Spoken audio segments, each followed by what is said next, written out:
Allez, c'est parti, let's go pour ce 7e conseil sur cette série avec Run Motion Coach. Alors Run Motion Coach, je ne sais pas si tu connais ce service, ça fait quand même quelques temps maintenant que je commence à t'en parler. C'est une application qui te permet de t'entraîner, de programmer ton entraînement et surtout de te permettre d'adapter en fonction de ton planning, de tes objectifs. Si tu as un objectif plutôt de performance ou plutôt juste d'être finisher en bonne santé comme on dit, eh bien Run Motion Coach pourra adapter ton entraînement en fonction de ton temps disponible et de tes envies. Voilà, donc c'est pour ça que personnellement moi je l'utilise depuis 2021 déjà, quand j'ai préparé ma première TDS, celle où j'avais pas pu aller au bout malheureusement parce que la course avait été annulée ou arrêtée plutôt, mais du moins c'est quelque chose que je te recommande d'utiliser ou du moins d'essayer. Et si jamais tu veux passer au forfait premium, eh bien n'hésite pas à utiliser le code LaPlanèteTrail pour économiser 5€ sur ton abonnement. Alors aujourd'hui, on va parler de progresser en dénivelé positif. Je vais te donner 3 astuces, mes petites 3 astuces. On aura même une en bonus, tu vois, j'en ai écrite une petite 4e dans mes notes. Et à la fin, je te ferai aussi une confidence. Alors, c'est parti, s'entraîner en dénivelé positif. Alors déjà, il y a plusieurs types d'entraînement pour pouvoir progresser en dénivelé positif et toutes les personnes ne vont pas pouvoir pratiquer évidemment tous ces entraînements. On ne s'entraîne pas de la même manière quand on habite en plaine, quand on n'a absolument aucune côte autour de chez soi et quand on habite en montagne. Évidemment, ça paraît logique, on n'a pas le même terrain à disposition. Alors, il faut quand même préciser une chose, si on veut avoir un objectif de performance, je dis bien un objectif de performance, donc faire le meilleur temps possible sur un objectif, donc de le préparer vraiment spécifiquement, d'aller donner tout ce qu'on a, de vraiment réussir cet objectif avec une volonté forte de tout donner, de mettre toutes les chances de son côté. Je suis désolé de te le dire, mais tu n'as pas le choix, il va falloir aller sur ce type de terrain. Alors, pourquoi ? Eh ben, c'est comme celui qui s'entraînerait au marathon et qui ne s'entraînerait jamais à courir sur le plat. Eh bien, si tu t'entraînes dans un objectif de faire un trail en montagne, tu vas forcément être obligé à un moment donné d'aller t'entraîner en montagne. Et oui. Donc ça, c'est pas quelque chose qui est indispensable de chez indispensable si et seulement si tu veux juste terminer un trail en bonne santé. Le terminer, ce sera possible. Tu pourras y aller, tu pourras terminer, tu vas souffrir, tu vas forcément passer des moments qui vont être difficiles et tu vas réussir à surmonter ces moments difficiles parce que si tu n'es pas capable de surmonter ces moments difficiles, alors ne t'engage pas sur un trail parce qu'il va y avoir forcément des moments qui vont être difficiles.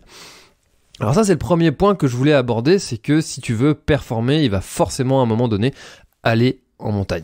Voilà, c'est tout. Il n'y a pas le choix, faut y aller. Alors pour s'entraîner en côte, déjà il faut apprendre plusieurs techniques de course en côte. Quand tu vas avoir une pente qui va être suffisamment raide, que tu vas pas pouvoir courir dedans, l'utilisation de ses membres supérieurs va être importante. C'est-à-dire que tu vas devoir mettre tes mains sur tes genoux, appuyer sur tes cuisses pour pouvoir t'aider du haut du corps et donner une impulsion à tes cuisses supplémentaires et mobiliser tes muscles du haut du corps pour t'aider à monter. Ça, c'est une technique qu'il faut vraiment apprendre à pratiquer. En fait, quand tu n'as pas de bâton et que tu vas devoir gravir des pentes qui vont être souvent raides, eh bien, il va falloir utiliser ces techniques-là avec ses bras. L'autre chose aussi à penser, c'est qu'il ne faut pas se pencher trop en avant, de s'incliner trop en avant. Pourquoi ? Eh bien parce que tes côtes, ton abdomen va être comprimé et donc ça va comprimer tes poumons et du coup ne pas favoriser une bonne oxygénation.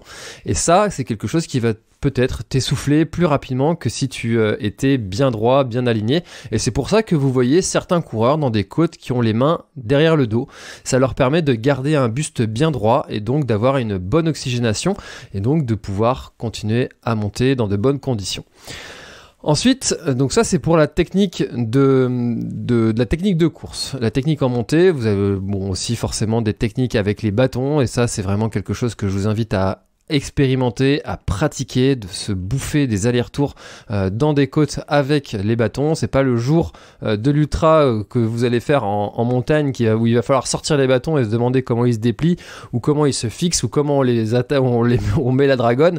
Non, là c'est trop tard. Hein. Si tu t'en mêles les pieds avec tes bâtons, c'est quand même quelque chose de dangereux, et avoir le réflexe de savoir où poser exactement son bâton, c'est quelque chose qu'il faut travailler. C'est comme au bout d'un moment, en descente, tu vas pouvoir aller hyper vite. Instinctivement, ton pied va se poser exactement au bon endroit. Faut pas se dire que Kylian Jornet, quand tu le vois descendre comme une balle dans les descentes, il analyse précisément, exactement l'endroit où il va poser le pied. Non, en fait, ça se fait instinctivement, c'est de l'ordre de l'instinct, ça se fait comme quand tu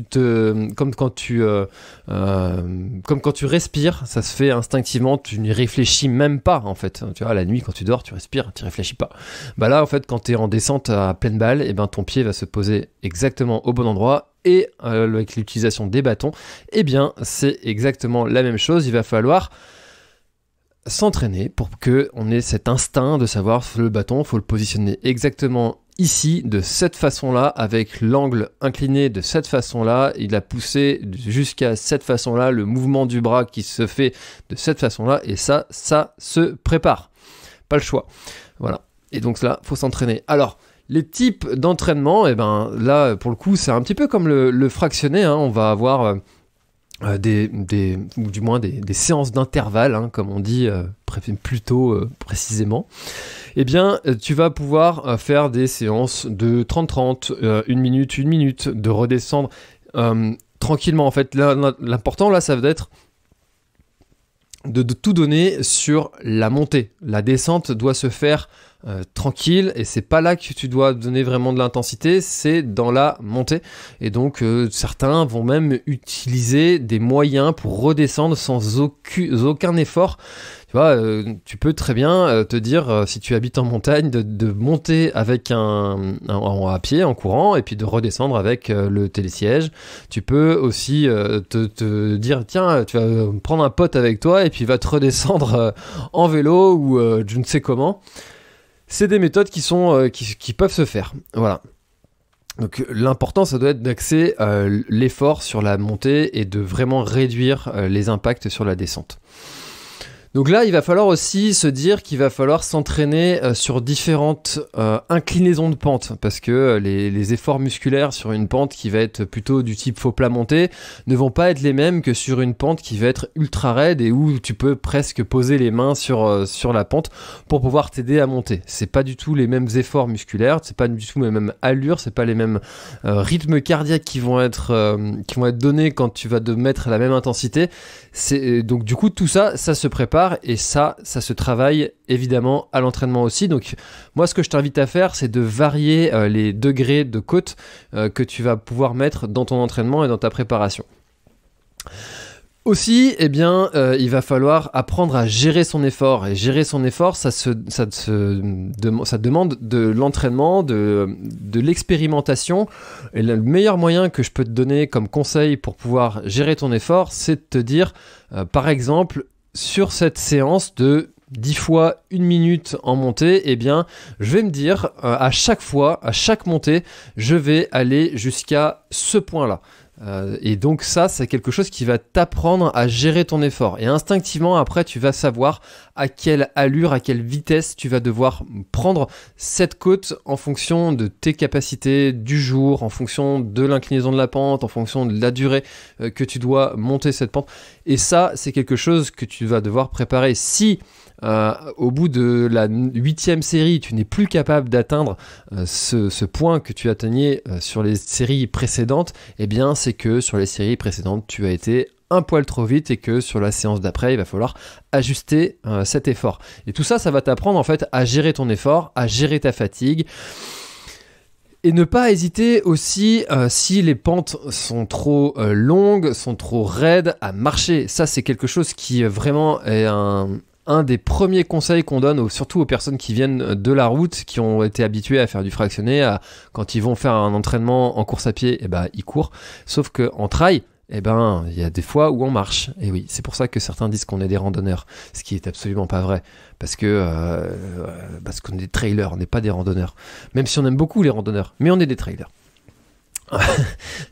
Aussi, évidemment, tout ce qui est question d'hydratation, alimentation, quand tu vas devoir monter, et surtout si c'est très long, va falloir penser à ces sujets-là, bien s'hydrater, bien s'alimenter, mais là encore, c'est un autre sujet, et on en parlera dans ces épisodes.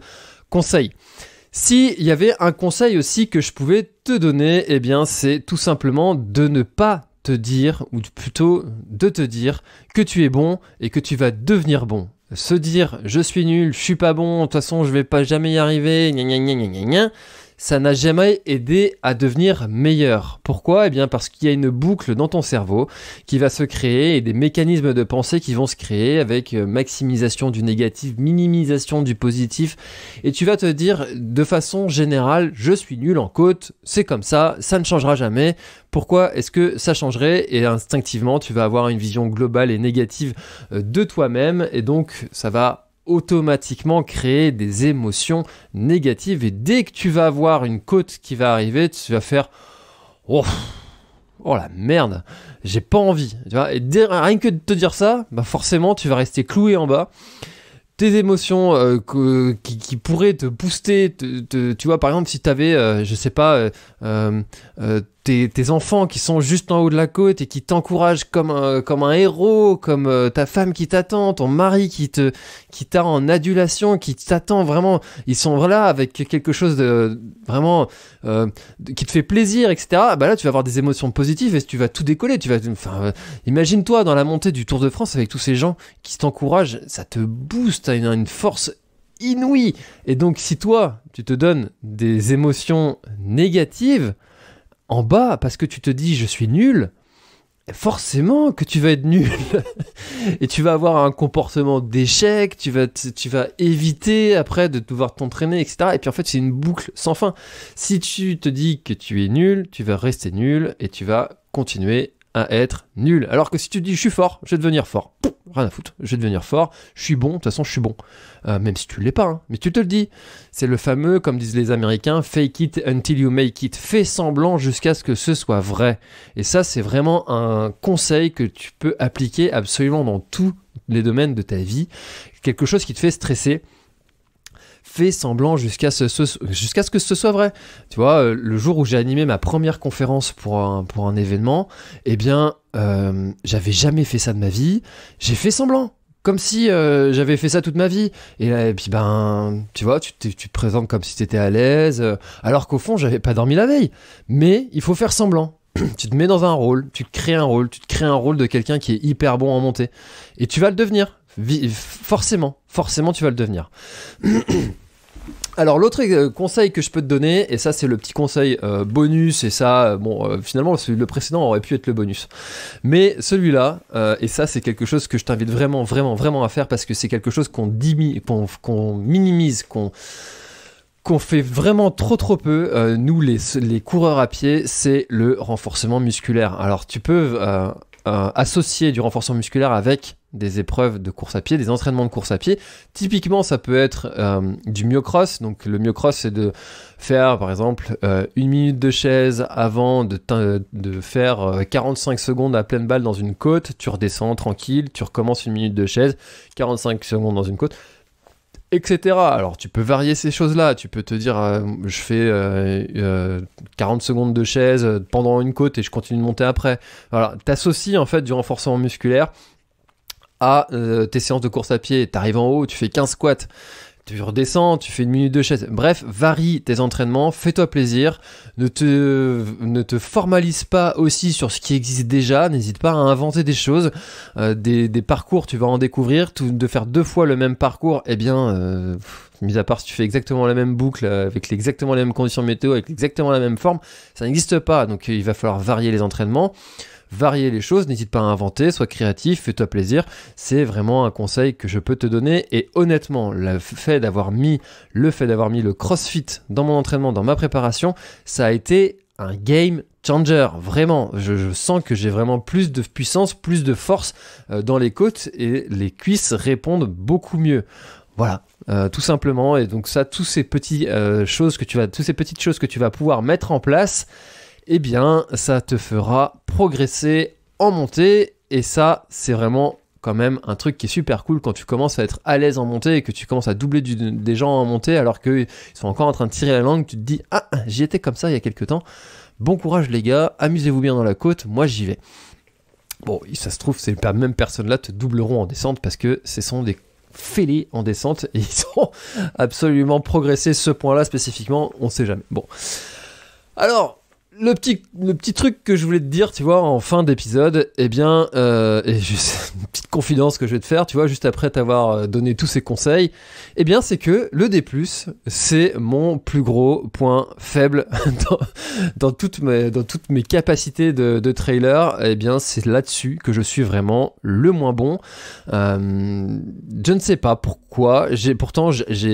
J'arrive pas en fait à ne pas être essoufflé en arrivant en haut d'une côte. Alors j'ai quelques petites pistes quand même, et ça pendant la TDS, eh bien j'avais été voir Sébastien Cornette juste après en lui disant dans les côtes, j'arrivais pas à courir parce que j'étais vraiment oxy, mon cardio montait vraiment trop vite. Et l'erreur que j'ai fait en préparant la TDS, c'est de me dire, de toute façon les côtes vont être très longues, je vais marcher dans les côtes et ça sert à rien que je m'entraîne en courant dans les côtes. Or, si en fait, parce que en altitude, le cardio monte plus vite, diminution du taux d'oxygène, donc ton cœur bat plus vite, et si tu ne l'habitues pas à battre plus vite pendant que tu es en côte, et ben forcément si tu lui demandes si tu demandes à ton organisme de courir et de faire battre ton cœur encore plus vite, et ben tu vas tout de suite s'essouffler et il va te dire on se calme mon copain, tu ralentis parce que tu m'as jamais habitué à augmenter le rythme cardiaque en montée. Donc c'est une erreur que j'ai fait de me dire je vais faire un ultra, je vais pas courir en côte, je vais m'entraîner vraiment à marcher spécifiquement. Alors quand je marchais j'étais bien, mais dès que le cardio montait, il n'y avait plus personne. Donc ne te dis pas que si tu vas marcher tout le temps en côte, eh ben tu t'entraînes que à marcher en côte. Entraîne-toi aussi à faire monter le cardio dans les côtes et ça ira mieux. Voilà, j'espère que ces petits conseils et astuces t'auront plu, t'auront aidé. C'était un petit peu plus long que d'habitude, 17 minutes là je vois déjà. Merci pour ton attention, j'espère encore une fois que ça t'a aidé, et puis n'hésite pas à aller télécharger l'application Run Motion Coach et d'utiliser le code LaPlanèteRail pour économiser tes 5€, et dedans tu auras tes petites séances de côte qui seront déjà programmées sans que tu aies à réfléchir à ce dont tu as besoin de faire selon la période à laquelle tu es dans ta programmation. Très très bonne journée, bon entraînement, et on se dit à bientôt dans 15 jours pour le prochain conseil, ou n'hésite pas à enchaîner tout de suite si tu les écoutes avec un peu de retard. Voilà, je te dis une très très bonne journée, c'était François, bye bye.